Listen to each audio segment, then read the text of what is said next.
Como nasceram os hinos e tradições que definem a alma corintiana?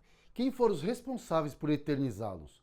Hoje vamos mergulhar nessas histórias que não só marcaram o passado, mas que continuam a escrever a trajetória gloriosa do Coringão.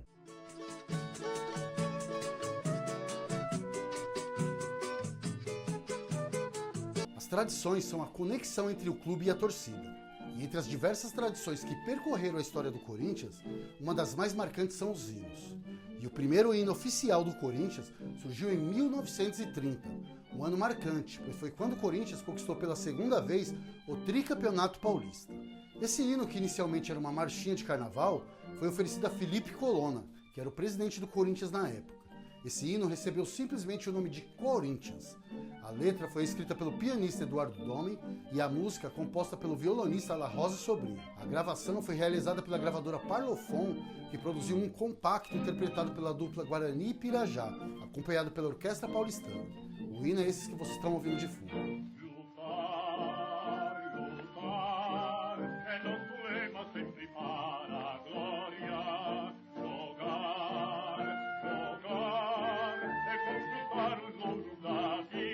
Durante o mesmo período em que a marchinha Corinthians foi criada, havia uma tradição entre os torcedores: acender um charuto para comemorar as vitórias do Coringão.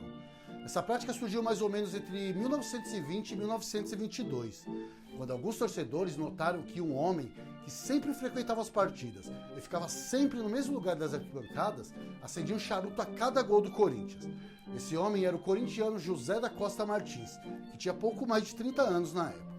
Inspirados por ele, outros torcedores passaram a adotar o mesmo ritual, e assim a cada gol do Corinthians, uma nuvem de fumaça cobria parte da arquibancada. Com o tempo, essa tradição se tornou um símbolo das conquistas do Corinthians, sendo mantida viva por décadas. E essa tradição ficaria ainda mais popular com Alfredo Inácio Trindade, um dos grandes presidentes do Corinthians, que liderou o clube entre 1944 e 1946 e novamente de 48 a 59.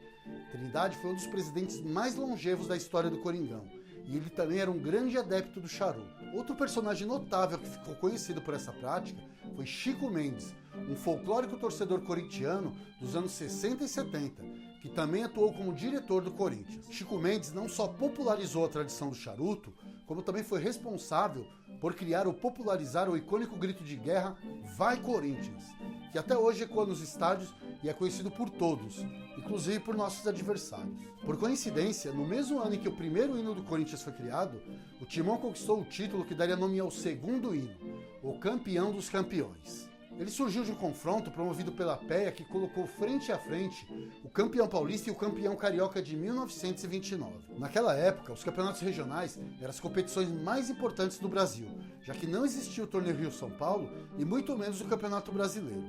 O confronto entre paulistas e cariocas era visto como uma disputa entre as duas maiores potências do futebol nacional, já que os times dos outros estados ainda não tinham a mesma projeção nacional que paulistas e cariocas. E o vencedor desse confronto seria considerado de maneira não oficial o grande campeão do Brasil. Mas para ser campeão, seria necessário vencer uma série de 3 partidas.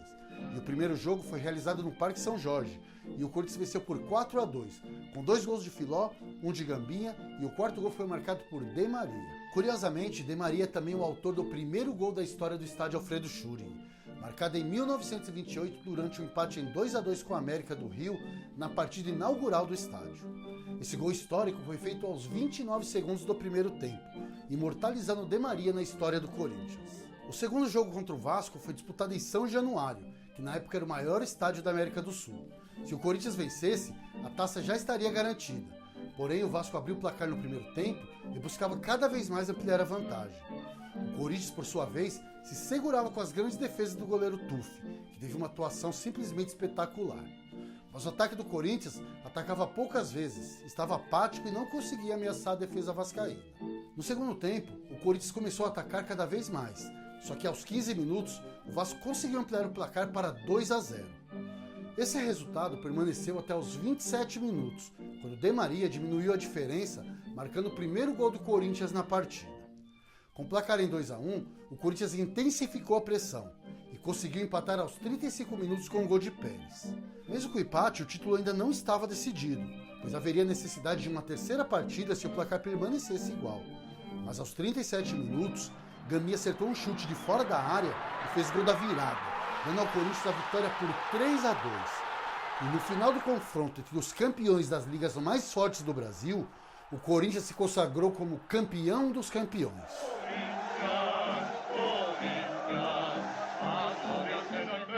E cada vez que você canta o hino do Corinthians, ou cada vez que você ouve o hino do Corinthians, você também está homenageando os heróis desse título que ecoa até hoje.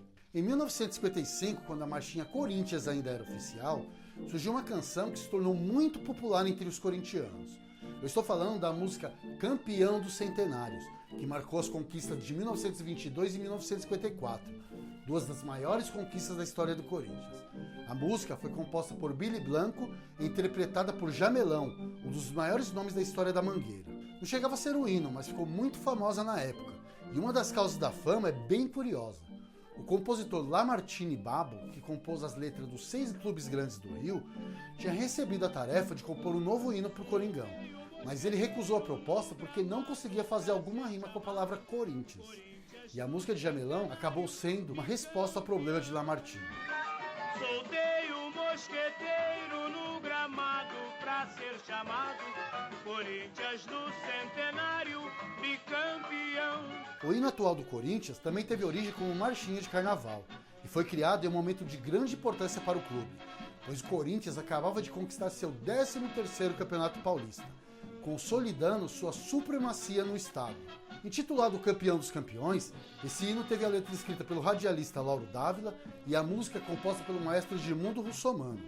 A primeira interpretação desse hino foi realizada pelo cantor Osni Silva, que foi acompanhado pelo coral de deficientes visuais titulares do ritmo e pela orquestra do regente Silvio Mazuca.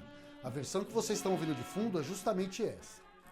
Passado uma bandeira, teu presente uma lição, figuras entre os primeiros do nosso esporte bretão. Corinthians grande, sempre altaneiro,